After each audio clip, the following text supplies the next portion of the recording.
The events in tonight's episode are real, drawn from history, folklore, and whispered accounts.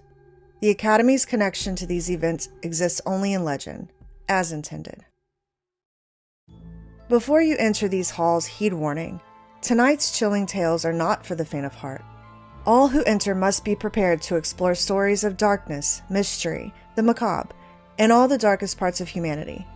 If tales of true crime, the paranormal, or other creatures that go bump in the night unsettle you, turn back now. This is not the place for you. Also, by entering, you are now and forevermore an inductee to Dark Academy, bound by all rites and rituals. For those of you brave souls who stayed, welcome to Dark Academy. I'm Kristen and I'll be your guide. Grab one of these blankets and follow me. We're heading to the clearing, and it's always a bit chilly in the woods at night. Here we are. Come around the fire, grab a log and get close. Sorry, no hot chocolate this time. Before we get into it, I'm going to tell you a story. A dramatized version of a common legend.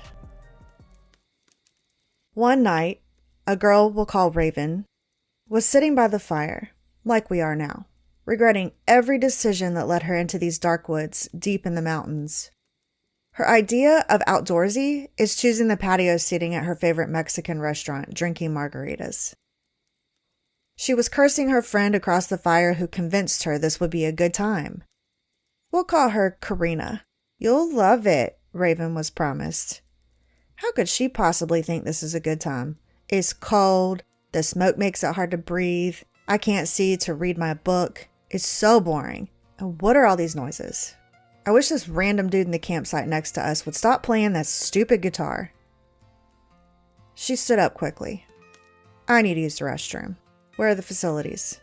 She furrowed her brow when Karina handed her a squirt bottle and pointed into the dark woods. If I didn't love you, I'd kill you right now, Raven said. Karina laughed. She always laughed. This is not funny, and she is never choosing the vacation again. She pulled her pants up quickly as she swore she heard a knock in the distance. She stood completely still to listen, but her racing heartbeat was loud. She slowed her breathing to calm down. Deep breath in. Hold. Slow breath out.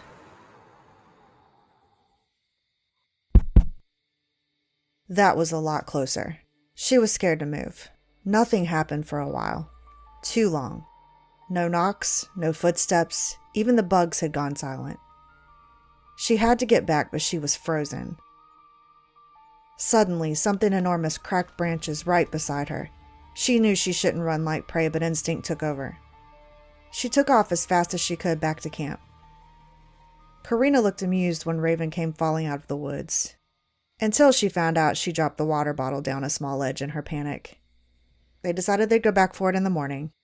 Then some guy came walking out behind her like nothing happened, laughing as soon as he reached his group. Probably that idiot scaring newbies like me. I'm going to bed, she informed her friend. Climbing into her sleeping bag, thankful for the air mattress underneath. At least I don't have to sleep on the ground, she thought aloud. She fell asleep quickly. Her eyes popped open to a loud, strange sound she could not describe. She looked over to where Karina was sleeping. Or should be sleeping, but the area looked flat. She turned on her lantern to check. Karina wasn't there. She must have fallen asleep by the fire. Let me go get this psycho. But when she unzipped the tent and looked out, Karina wasn't there either. Raven started to panic. Just then, Karina came running out of the woods, freaking out. She said she went to use the bathroom and something was growling. She thought it was a bear and stayed very still to see how close it was. But then she heard it yell or scream, a noise she was unfamiliar with. She felt it in her bones. That must have been what woke me up, Raven told her. Karina has camped her entire life. She didn't scare easy, so seeing her afraid terrified Raven. She knew Karina forced herself to calm down to settle her, so she could go back to sleep. The next morning, they went to look for the water bottle. When they found it, they saw giant footprints surrounding it. Much larger than the guy Raven suspected scared her the night before. Longer, wider than any man's foot. It did look like a human foot, though. What Shaquille O'Neal off-gritter is out here? Raven looked at Karina. You will never convince me to do this again. But she didn't hear her. A wide-eyed Karina looked enthralled, looking at the footprints, then off in the distance. He's real. Raven rolled her eyes as she slowly turned back to pack her things. Stories like this are told all over North America. Knocks in the trees, screams in the night, footprints no one can explain. Please, it's just an animal. Okay, I'm sorry to minimize it. I understand. Just an animal isn't great either, but we're not cooking any food, so we should be fine here. So our first 13 meetings could be summed up as, where does fear come from? It was completely unintentional, but it got me thinking about what to do next. So for our next cycle of episodes, which should be around 11 or 12, I wanted it to be a little more intentional, so we'll be going through who or what keeps fear alive and why. How are the legends preserved, repeated, institutionalized, and sometimes deliberately maintained? Tonight we're going to answer the question, what can we believe? What does it take for us to be on board with something unbelievable? We're going to start in Bluff Creek, a remote forest area in Del Norte County, Northern California, in the Six Rivers National Forest. It's the Klamath Mountains near the Oregon border. In August 1958, construction workers building a logging road noticed large human-like footprints in the mud around their equipment. The tracks appeared overnight. Bulldozer operator Jerry Crew reported the tracks to the Humboldt Times in Eureka, California. Journalist Andrew Genzoli covered the story, showing the large plaster cast of the footprint and giving the mysterious creature his name, Bigfoot. And so the craze began. I'm sure you guessed Bigfoot was the creature in the woods from our campfire story. I've been wanting to cover him for a long time now. What better time than now? He's the ultimate test for belief in the unknown. He is the star of the cryptid world, the team mascot. There's the thought. The Dark Academy Bigfoots. Nobody? We'll table it. Let's first talk all about Bigfoot. Who is he? What is he? Is it a he? Is it one being or a species of sorts? Is he flesh and blood or a supernatural being? Is he only in North America? Do you have all the questions I have? Let's get into it. We've all seen the images of him on t-shirts, signs, and Jeep wheel covers. We know what he looks like. A large, hairy, human-shaped creature walking upright through a dark forest somewhere in the Pacific Northwest. You may also hear him be called Sasquatch, or more affectionately, the Squatch. And yes, all of that is accurate, but there's more. A lot more. From those who claim to have seen him, we often hear similar descriptions. His height is estimated to be between 6 and 10 feet tall. He weighs around 500 to over 1,000 pounds. Half a ton, y'all. Covered in dark brown, black, or reddish hair. Broad shoulders and a thick torso.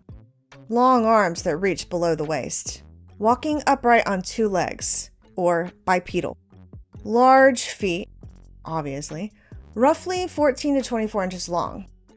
Sightings often describe the creature moving quickly through dense forests and disappearing into cover before clear observation. He's notoriously elusive. Though I am tired of reading this everywhere, it's still kind of cute. They say he's the hide-and-seek champion of the world. Now, let's consider the question. Is Bigfoot a single mythical creature or a whole species? Short answer is species, or at least he'd have to be, since he can't be in so many places at once and most individual Bigfoots would have died by now. For him to still be around, for us to see him in the wilderness, there would need to be a breeding population. They are more than likely descendants of ancient humans, an undiscovered primate species, or even the surviving offshoot of an extinct giant ape, Gigantopithecus. Because of the need to reproduce and sustain a population, Bigfoots must also be Bigfootesses, or females. Women must carry the baby Bigfoots. I just love the idea of baby Bigfoot. My favorite thing I've heard is the identifying pendulous breasts of females.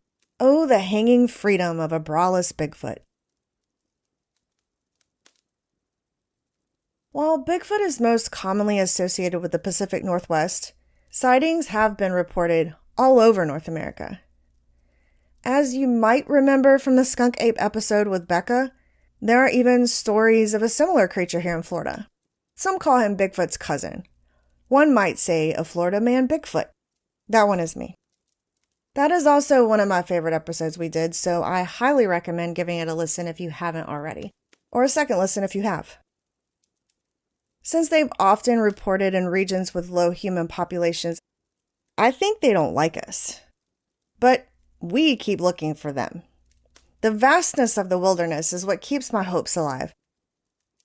No bones or DNA have ever been found, but there are many humans who disappear without trace in these remote areas.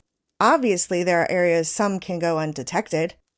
Bigfoots, if they do exist, which they do, would be very skilled at avoiding detection.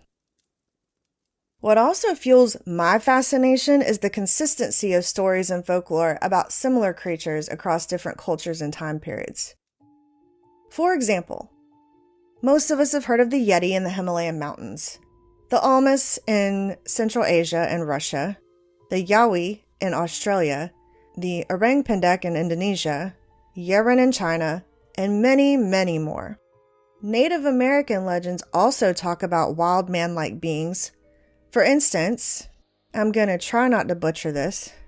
The Ojibwe have stories of the Bugwe-Genini, who is believed to be sent by the Creator to give warnings about illnesses and teach medicines. There is a lot of debate in both the Bigfoot and scientific communities, so he remains a fascinating mix of folklore, eyewitness testimony, and ongoing debate about human perception and belief. Psychologists say our brains actually follow a pattern when deciding what to believe. People have a bias for believing in the supernatural. Children as young as 3 naturally attribute supernatural abilities and immortality to God, even if they've never been taught about him. Bigfoot is not a religion, but it's still a belief in the supernatural. We're wired to believe there's something more. So it makes sense to me that so many at least want to consider something like Bigfoot. But how do we come to believe something? Most say proof, but it's actually some combination of evidence, credible sources, personal experience, cognitive and emotional alignment, and sometimes something simple as hearing a story or concept on repeat. Let's go through them one by one to see if we can and should believe in Bigfoot. So let's start with sources and credibility. We tend to listen to what we believe to be credible sources. They come from universities and experts, trusted media outlets, trusted, respected, experienced individuals. However, credibility does not always mean correct. The words of a confident person trusted in a community carries weight even without hard proof. The Bigfoot Field Research Organization, or the BFRO, is one of the most prominent and longest-running cryptozoology organizations focused on the Bigfoot phenomenon. In 1995, Matt Moneymaker formed the BFRO in the United States, focusing on Bigfoot, or Sasquatch, field research. You can watch him and his team on Animal Planet's Finding Bigfoot. Some of the things they do are collect sighting reports, map geographic patterns, and organize expeditions. I want to go on one so bad. Their database contains thousands of reports, mostly from the United States and Canada. As we know, critics and scientists just can't get past the no physical evidence of a body, but the BFRO is well respected in the Bigfoot enthusiast community. So let's move on to personal experiences. This seems to be the biggest one. A first-hand experience changes you. It's very powerful. Let's look into the Ape Canyon incident. All the way back in 1924, miners worked near the Mount St. Helens region in Washington. They reported seeing a large ape-like creature. According to their accounts, they fired shots, but it escaped. Later that night, the miners claimed multiple creatures surrounding their cabin and threw rocks at their structures for hours. That would be so scary. This story persists partly due to the newspaper reports on the incident at the time. along with the name of the area. Ape Canyon. Of course the story will be passed down with a name like that. Critics believe the miners may have encountered bears or exaggerated the story, but it has never been definitively explained. Moving on to another story that supposedly occurred in 1924, but it was not reported until 1957. Albert Ostman from British Columbia, Canada, was camping in the wilderness when he was carried away in his sleeping bag by a large creature. He spent 6 days in a valley with a family of Sasquatch. 1 large male, a female, and 2 younger creatures. He was able to escape by distracting them with tobacco. His story has been the subject of much discussion, partly because he waited so long to report it, and since this story is so sensational, some believe it to be exaggerated, if not completely fabricated. Still, it remains one of the most detailed accounts of a Bigfoot encounter ever reported. And there are many, many stories of Bigfoot encounters. These are just a couple. There are common conditions surrounding eyewitness accounts that could contribute to a skewed perception of reality, though. Many encounters occur when people are alone or in small groups, outdoors at dusk or night, and already alert to unusual sounds. The specific conditions in deep forests can alter our senses. They don't work the same way in low light. When it's dark, our eyes get better at detecting movement, but worse at seeing detail. So the brain fills in the gaps. A bear standing upright, a moving shadow, even a tree stump can briefly look like a human-shaped figure, especially if you're already on edge. The other day at dusk, closer to night, I thought a weirdly shaped log was my mom's cat. I don't think it accounts for all sightings, but some. I know an upright bear does not look like a human or Bigfoot or whatever they try to say it does. I've seen them up close and personal as well as far away. Let's just say they like to check dumpsters for food and must stand up to do so. So, why do these stories persist? Even with these less than favorable conditions, these sightings continue to pour in and be recorded because they are detailed enough to feel convincing. Those last 2 things seem to be the biggest convincers of belief, a trusted source in your own experience. But we all say we need evidence. Many people say they've had an experience, but if we don't see it for ourselves, evidence is required to accept something as a fact. Physical proof, photographs, recordings, repeated observations, scientific testing, etc. When enough of these are present, belief becomes consensus instead of speculation. But it's kind of hard to get those with the AI now, so what are we going to do? So let's start with footage. There are many photos and videos on the internet that people believe show Bigfoot. But the most well-known piece of evidence is the Patterson-Gimlin film. On October 20th, 1967, filmmakers Roger Patterson and Bob Gimlin captured nearly a minute of footage showing what appears to be Bigfoot walking across a creek bed and then turning toward the camera before heading into the woods. Most of us have seen this footage. It's the one you see the most common still image of. Some people point out that the film quality is not very clear and that the shot was taken from a distance. Considering it's 1967, the film is clearer than most things we get today. So I don't know what that's about, but no physical evidence was collected at the site, which leaves room for different interpretations. Some suggest it could be a person in a costume. Additionally, Patterson had tried to profit from Bigfoot stories in the past, which some consider when evaluating the credibility of the footage. But the strides are longer than typical human steps, and the arms are also longer. There's a mid-tarsal break or flexible foot structure that appears to be more ape-like than human. Additionally, many costumers have pointed out that replicating the muscle movements would have been nearly impossible to fake back in the 1960s, making the authenticity all that more believable. Regardless, the footage remains inconclusive. Another commonly discussed footage is the Freeman footage. In 1994, Paul Freeman, a former Forest Service employee, filmed a tall, broad-shouldered, dark-haired figure walking upright through the forest in Blue Mountains, Washington. As usual, believers think it's natural and real, skeptics say it's a man in a suit. So now the one that we all know about is the footprints. Imprints of what are believed to be Bigfoot's feet are often discovered in remote areas. They have 5 toes and sometimes even dermal ridges that resemble fingerprints, which can make it challenging to produce convincing imitations. We already talked about the Bluff Creek tracks, It's a location that the reporter named Bigfoot, but it's also where the Patterson-Gimlin footage was taken. The most tracks ever found and studied were at Bluff Creek between 1958 and 1967. Those were definitely not the only ones, but they are the most famous. Next, we have the Bossberg tracks. In 1969, Joe Rhodes found large footprints in the snow in Bossberg, Washington. What was special about these tracks was that one foot appeared to have a cripple or clubbed foot, so they named it Cripplefoot tracks. They're so creative, Bigfoot, Cripplefoot. The trackway continued for miles and showed consistent stride length and depth. Skeptics believe the tracks are a hoax using modified footwear, but the trackway's length would be difficult to fake convincingly. On to the Skookum track impressions. In September 2000, investigators set up bait in a remote location in Gifford-Pinchot National Forest, Washington, near Mount St. Helens, to catch evidence of Bigfoot. This is a hot spot for reported Sasquatch sightings. Multiple researchers and wildlife trackers are involved in this investigation. They later found a large body impression in the mud. The 3.5-foot-long cast appears to show a thigh, hip, forearm, and heel. Skeptics say it's a cast of an elk. And, if you're like me, you're like, an elk? But they often rest in muddy areas and can leave impressions that look like body shapes. So, okay.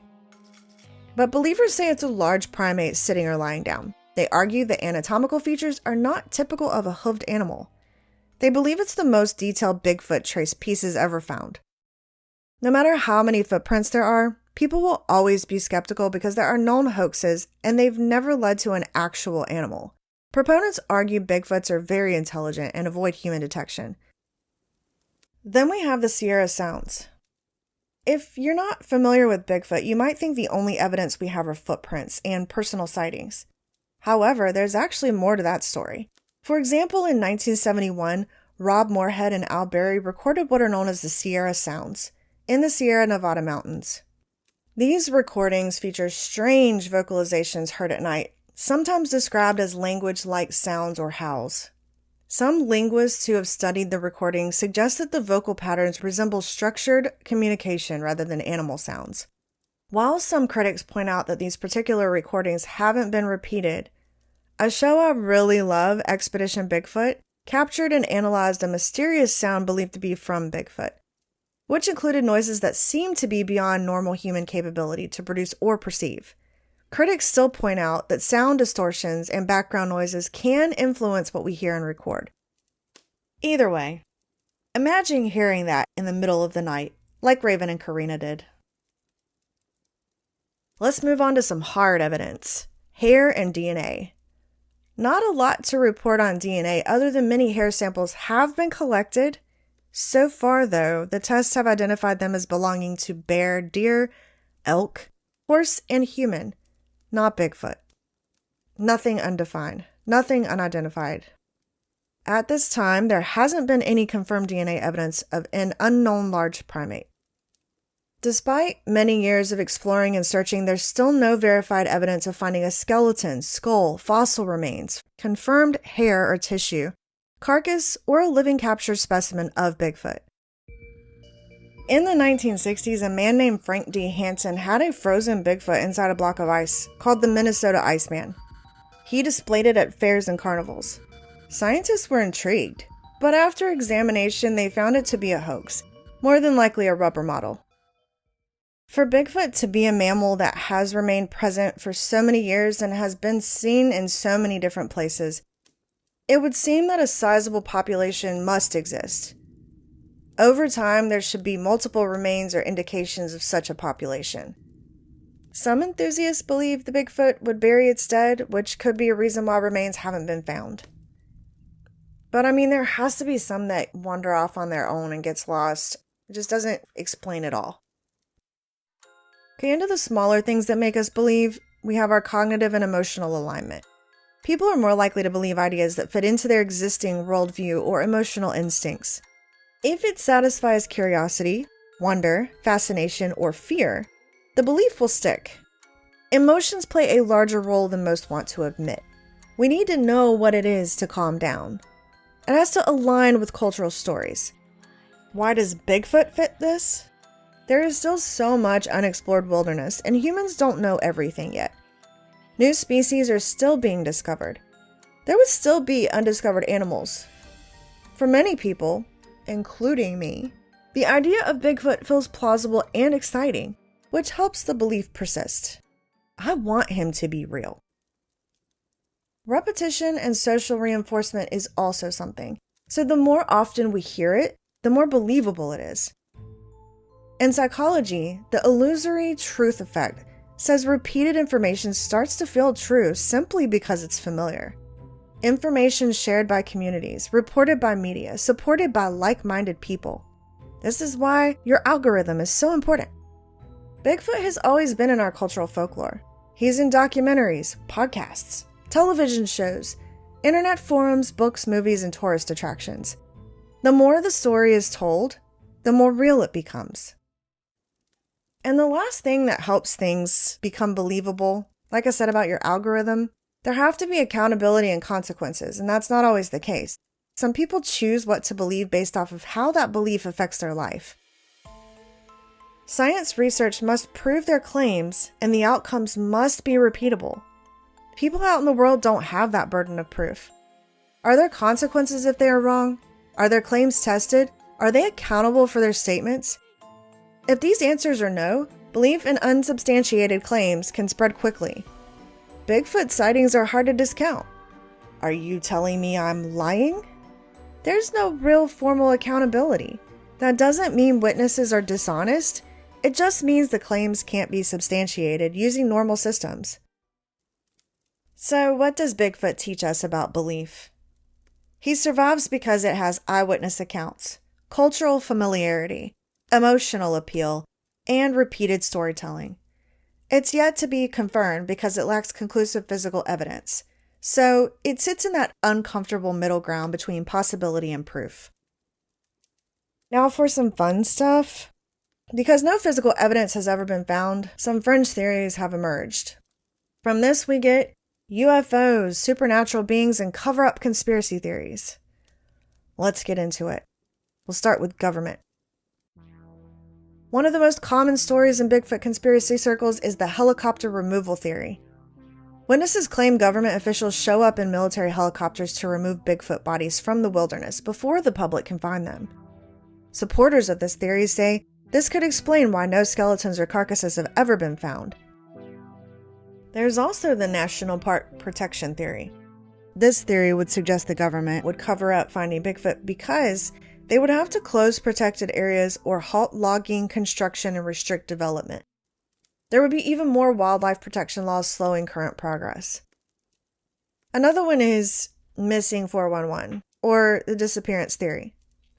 There are a lot of unexplained disappearances in or around wilderness areas. Seems obvious given the possibility of accidents, injuries, exposure, and simply getting lost. But some find it strange. Some suggest Bigfoot is responsible for these disappearances. Public panic and avoidance of national parks would give the government reason to deny finding Bigfoot. This falls in with that national park protection theory as well. There is no hard evidence of any of these theories to be true, which is why they're considered conspiracy theories. This next one, I had to rewind the show I was watching to make sure I heard it correctly. It's the interdimensional Bigfoot. He just disappears into trees. Poof, goes somewhere else. This ability would make it possible to appear and disappear quickly and move silently. He is a supernatural or spiritual being able to cross between worlds. You'll have to already believe there are multiple worlds to wrap your head around this one. This theory places Bigfoot more in the folklore or mythology classification rather than cryptozoology. You can imagine how serious this one is taken in the science world. So now to UFO and extraterrestrial Bigfoot theory. The last but certainly not least, Bigfoot and ET may be connected. Sightings place him near lights in the sky from UFOs. Bigfoot himself may be a visitor from another planet. These claims come almost entirely from anecdotal reports and have no scientific evidence linking Bigfoot to UFO phenomenon, as usual. You know how we humans are though. When we don't have the answer, we start thinking outside the box, and who knows? Maybe Bigfoot is an interdimensional alien from a planet far away, narrowly, and sometimes not, escaping the US government. So, what can we believe? I don't know. You rarely get undeniable proof in life. Sometimes all you have are stories, footprints, and the feeling that something might still be out there in the woods. And that's it for the dark and chilling tale of the legend of Bigfoot and what can we believe? Well, thank you for joining me here at Dark Academy. I hope you enjoyed this dark and chilling tale and will come back next time for another one. Don't forget to leave a review for this episode in the comment section below the show notes. I'll try to post pictures and other content on TikTok and Instagram at Dark Academy Pod. If you'd like to review the whole show, you can do that on Apple Podcasts. You can rate us anywhere. And please do, it really helps a small show like this one. You can also email me at darkacademypod@gmail.com. Thanks again for listening, and I'll meet you here next time. Same time, same place, for it's always midnight at Dark Academy. Bye. In the forest, dark at night, footprints left in morning light, legends told of ancient might, Bigfoot walks out of sight, whispers float among the trees, shadows move with the breeze, mystery that never leaves, footsteps soft as falling leaves. Bigfoot, where do you roam? In the forest, your secret home. Do you wander all alone, lost but never known? Eyes they peek from behind, every clue we try to find, elusive creature, wild and kind, always hiding in our mind. Mountains high and rivers flow, through the valleys you will go. Everywhere the stories grow.